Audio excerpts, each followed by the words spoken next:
4ஆம் அதிகாரம். எஜமான்களே, உங்களுக்கும் பரலோகத்தின் எஜமான் இருக்கிறார் என்று அறிந்து வேலைக்காரருக்கு நீதியும் செவ்வையுமானதைச் செய்யுங்கள்.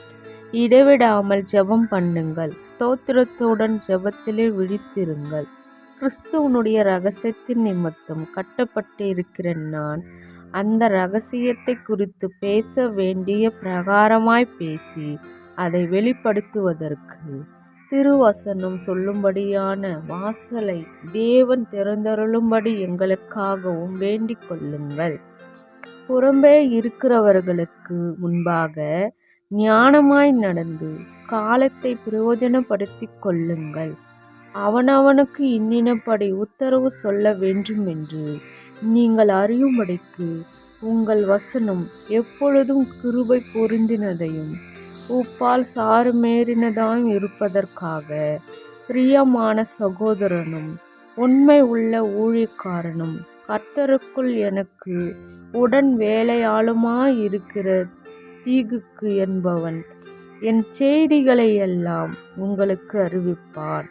உங்கள் செய்திகளை அறியவும் உங்கள் இருதயங்களை தேற்றவும் அவனையும் உங்களில் ஒருவனாயிருக்கிற உண்மையும் பிரியமுள்ள சகோதரனாகிய ஒனேசிமும் என்பவனையும் உங்களிடத்தில் அனுப்பியிருக்கிறேன்.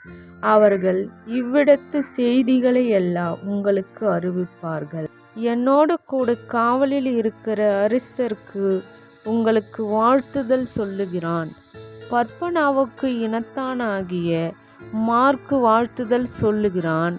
இவனை குறித்து கட்டளை பெற்றீர்களே, இவன் உங்களிடத்தில் வந்தால் இவனை அங்கீகரித்து கொள்ளுங்கள். யூஸ்து எண்ணப்பட்ட இயேசுவும் வாழ்த்துதல் சொல்லுகிறான். விருத்த சேதனம் உள்ளவர்களில் இவர்கள் மாத்திரம் தேவனுடைய ராஜ்யத்தின் பொருட்டு என் உடன் வேலையாட்களாயிருந்து எனக்கு ஆறுதல் செய்து வந்தவர்கள். எப்பாப்பிராவும் உங்களுக்கு வாழ்த்துதல் சொல்லுகிறான். உங்களை சேர்ந்தவனும் கிறிஸ்துவின் ஊழியக்காரனுமாகிய இவன் நீங்கள் தேவனுக்கு சித்தமானவைகள் எல்லாவற்றிலும் தேறினவர்களாயும் பூரண நிச்சயம் உள்ளவர்களாயும் நிலைத்திருக்க வேண்டும் என்று தன் ஜெபங்களில் உங்களுக்காக எப்பொழுதும் போராடுகிறான்.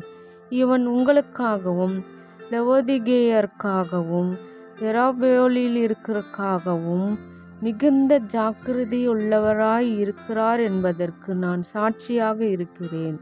பிரியமான வைத்தியனாகிய லூக்காவும் தேமாவும் உங்களுக்கு வாழ்த்துதல் சொல்லுகிறார்கள். லவோதிகேயாவில் இருக்கிற சகோதரரையும் நிம்பாவையும் அவன் வீட்டில் கூடுகிற சபையும் வாழ்த்துங்கள். இந்த நிருபம் உங்களிடத்தில் வாசிக்கப்பட்ட பின்பு இது லவோதிகேயாவின் சபையிலும் வாசிக்கப்படும்படி செய்யுங்கள். லவோதிகேயாவில் இருந்து வரும் நிருபத்தை நீங்கள் வாசியுங்கள். அர்க்கிப்பை கண்டு நீங்கள் கர்த்தரிடத்தில் பெற்ற ஊழியத்தை நிறைவேற்றும்படி கவனமாயிருப்பாயாக வென்று சொல்லுங்கள். பவுலாகிய நான் என் கையினால் எழுதி உங்களை வாழ்த்துகிறேன். நான் கட்டப்பட்டு இருக்கிறதை நினைத்து கொள்ளுங்கள். கிருபை உங்களோடு இருப்பதாக. ஆமேன்.